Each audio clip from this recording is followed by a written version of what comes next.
I now call Jamie Greene. Around 6 minutes, please.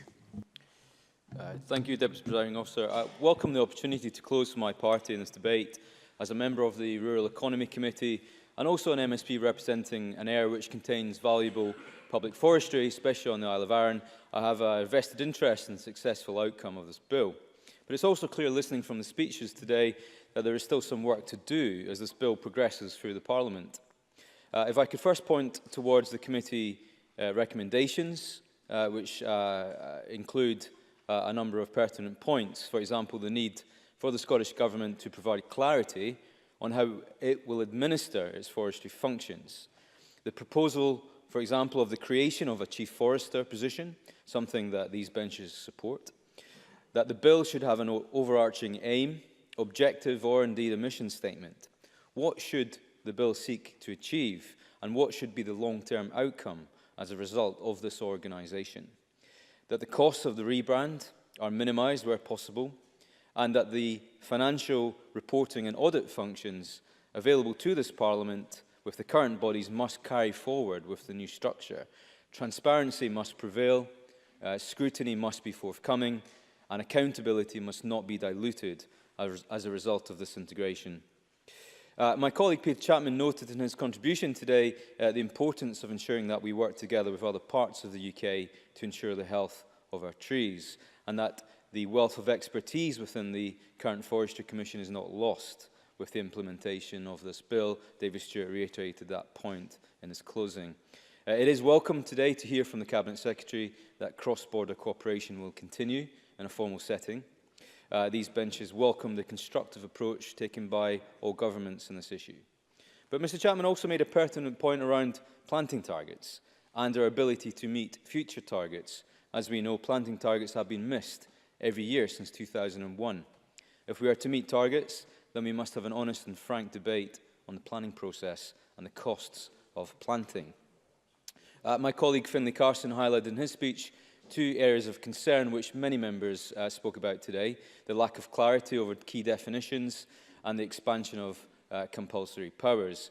I do hope that the Government will take into account the constructive comments made both by the committee and individual members on some of those definitions.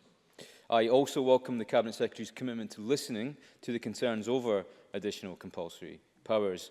Rhoda Grant made an interesting point in her speech around some of the scenarios whereby these compulsory purchase powers might be required, but it is our understanding that the Government already has sufficient compulsory purchase powers, which we are happy to roll forward from the 67 Act where relevant to forestry. However, the ambiguity and concerns over purchase for sustainable development must be taken into account. The committee, by majority, agreed on a position that no case had been made for additional powers. Mike Rumbles reflected this in his own comments too. My colleague John Scott warned against this Parliament producing poorly drafted legislation.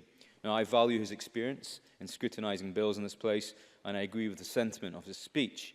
But he also thanked the Forestry Commission for their hard work to date. I'm sure that's something we would all agree on. I'd like to turn briefly to some of the other contributions made in today's speech.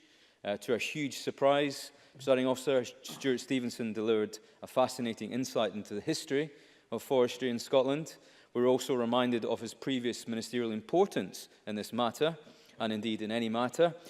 But we today learn that he is also worth 1.5 of a normal MSP, so we are indeed forever grateful for his enlightening and indeed inflated presence in the Parliament.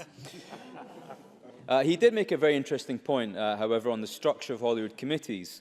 My own experience of committees in the Scottish Parliament has been overwhelmingly positive. John Finney pointed out an interesting point on the needs of small businesses in the forestry sector, and especially those deriving social benefit from Scotland's forests. He seeks reassurances and confirmations that their grants will be protected, and it is good to hear the Cabinet Secretary confirm that today. My committee colleague Gail Ross pointed out the huge amount of scrutiny that has gone into the bill at this stage alone, and thanks to the many stakeholders who have provided us fascinating evidence, I think is a testament to the scrutiny that this Parliament is giving to this bill, a bill which will ultimately see the disappearance of a well-respected body in Scotland's rural landscape. Unfortunately, not entirely consensual, I think another committee colleague, John Mason, uncharacteristically, in my view, painted quite an unwarranted make-up of the Rural Economy Committee. To my knowledge, no member has a declared interest in forestry, and every member of the committee has approached this bill with nothing more than goodwill and good intent. I think the suggestion otherwise is quite churlish in my view, and I hope he might reflect on his comments on that.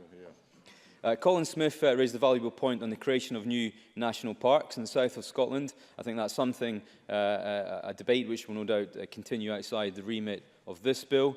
Angus MacDonald touched on the importance of deer management in Scotland, again something we've talked about in great detail in this Parliament, and made the point that as we create new woodland, and it is right to do so, we also may increase the deer population. Perhaps again a debate for another day. If I may close by asking the Cabinet Secretary to reflect on the following points. Let's address the issue of definitions in this bill. Let's create a bill that is watertight and completely lacks ambiguity. Let's take heed the majority recommendation on compulsory purchase powers being excluded from this bill. Let's take on board our suggestion on a chief forester and the role of that. Let's ensure that the success of the Forestry Commission to date in Scotland has much been its neutrality and its expertise, and we would hate to see this lost as these changes are implemented. The Forestry Commission Scotland brand is a strong one. I would implore the Cabinet Secretary to see if the UK body might allow that brand to continue under licence in Scotland. That may be something to consider. With billions of pounds of gross value at stake and the environmental and social benefits that Scotland's forests bring, it is vital that any concerns raised today are taken on board as we progress to stage 2 of this bill. Thank you.